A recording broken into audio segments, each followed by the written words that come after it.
क्या आपके घर में भी होमवर्क का टाइम आते ही माहौल थोड़ा तनाव भरा हो जाता है?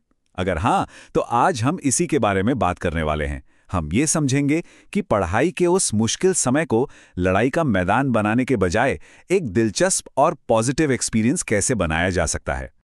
अक्सर यही होता है ना। दिन भर की भागदौड़ के बाद बच्चों को होमवर्क के लिए बिठाना, यह संघर्ष कई माता-पिता और शिक्षकों के लिए रोज की सच्चाई बन चुका है। और होता क्या है? होता ये है कि बहस होती है, गुस्सा आता है और जैसा कि ये कोट कहता है, होमवर्क तो शायद हो जाता है, लेकिन माहौल खराब हो जाता है और रिश्ते में एक खटास सी आ जाती है। और ये सिर्फ कुछ घरों की बात नहीं है। स्पीक अप रिसर्च प्रोजेक्ट का एक सर्वे तो ये बताता है कि लगभग 50% छात्र कहते हैं कि वे जो सीख रहे हैं उसमें उन्हें कोई मजा ही नहीं आता। सोचिए, आधी क्लास, ये एक बहुत बड़ा नंबर है जिस पर हमें ध्यान देना ही होगा। तो सवाल ये है कि इस समस्या को सुलझाएं कैसे? देखिए, किसी भी ताले को खोलने के लिए सही चाबी चाहिए और यहाँ चाबी है प्रेरणा, यानी मोटिवेशन को समझना।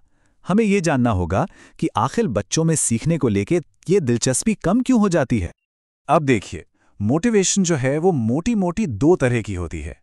एक होती है आंतरिक, जो अंदर से आती है, मतलब किसी चीज को जानने की असली इच्छा या जिज्ञासा, और दूसरी होती है बाहरी, जो बाहर से मिलती है, जैसे कोई इनाम, तारीफ या अच्छे ग्रेड्स का दबाव। आजकल इन दोनों तरह की प्रेरणाओं को जोड़ने का एक बहुत ही दिलचस्प तरीका है जिसे कहते हैं गेमिफिकेशन। इसका सीधा सा मतलब है कि सीखने की पूरी प्रक्रिया में खेल जैसे मजेदार एलिमेंट्स को जोड़ दिया जाए ताकि वो बोरिंग ना लगे।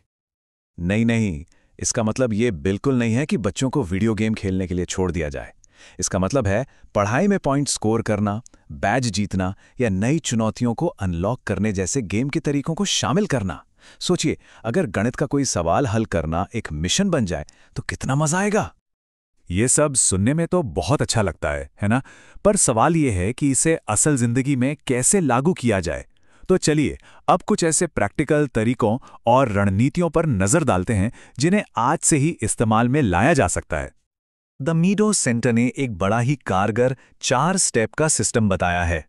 ये एक शांतिपूर्ण और सकारात्मक तरीके से बच्चों के व्यवहार में बदलाव लाने में मदद कर सकता है। इसमें पहले आप तय करते हैं कि क्या करवाना है, फिर उसके लिए सही इनाम चुनते हैं, एक चार्ट पर प्रोग्रेस को ट्रैक करते हैं और सबसे जरूरी सही और पॉजिटिव भाषा का इस्तेमाल करते हैं। और देखिए, इनाम का मतलब हमेशा कोई महंगी चीज नहीं होती। जैसा कि यहां दिख रहा है, किसी दोस्त को खेलने के लिए बुलाना, साथ बैठकर कोई फिल्म देखना या बस थोड़ी सी सच्ची तारीफ, ये चीजें भी कमाल का काम कर सकती हैं। पता है, हमारे शब्द बहुत मायने रखते हैं। धमकी देने या दूसरों से तुलना करने की जगह हमेशा पॉजिटिव भाषा का इस्तेमाल करें। सिर्फ रिजल्ट की नहीं, बल्कि कोशिश की तारीफ करें। यकीन मानिए, ये छोटा सा बदलाव बहुत बड़ा असर डाल सकता है। सीखने को असल दुनिया से जोड़ना कितना जरूरी है, इसका ये एक बेहतरीन उदाहरण है। फ्रैक्शंस यानी भिन्न सिखाने के लिए सिर्फ नंबरों का इस्तेमाल क्यों करना? एक पिज्जा या रोटी का इस्तेमाल कीजिए। इससे मुश्किल लगने वाला कॉन्सेप्ट भी एकदम आसान और दिलचस्प बन जाता है। लेकिन बात सिर्फ होमवर्क की मेज तक ही सीमित नहीं है। बच्चे की सीखने की क्षमता पर उसकी पूरी सेहत का, चाहे वो शारीरिक हो या मानसिक, बहुत गहरा असर पड़ता है। आर्ट ऑफ लिविंग गाइड हमें याद दिलाता है कि कुछ बुनियादी चीजें हैं, जैसे अच्छा खान-पान, पूरी नींद और थोड़ी बहुत फिजिकल एक्टिविटी। योग या प्राणायाम जैसी साधारण चीजें भी बच्चे के कंसंट्रेशन को आश्चर्यजनक रूप से बढ़ा सकती हैं। और हाँ, माहौल का भी बहुत बड़ा रोल होता है। पढ़ाई के लिए एक शांत और तय जगह बनाना जरूरी है। एक फिक्स्ड रूटीन बनाने से दिमाग को अपने आप सिग्नल मिल जाता है कि ओके, अब फोकस करने का टाइम है। तो अब तक हमने कई अलग अलग आइडियाज पर बात की है, पर सवाल ये है कि इन सबको एक साथ कैसे जोड़ा जाए ताकि ये बस 1-2 दिन की बात न रह जाए, बल्कि एक पक्की आदत बन जाए। यहाँ 3 सबसे जरूरी बातें हैं जिन्हें याद रखना है। पहला, पॉजिटिव रीइंफोर्समेंट, यानी कोशिश की तारीफ। दूसरा, कंसिस्टेंसी, यानी किसी भी नई आदत को कम से कम कुछ हफ्तों तक बनाए रखना। और तीसरा, जो शायद सबसे जरूरी है, वो है खुद एक अच्छा उदाहरण बनना।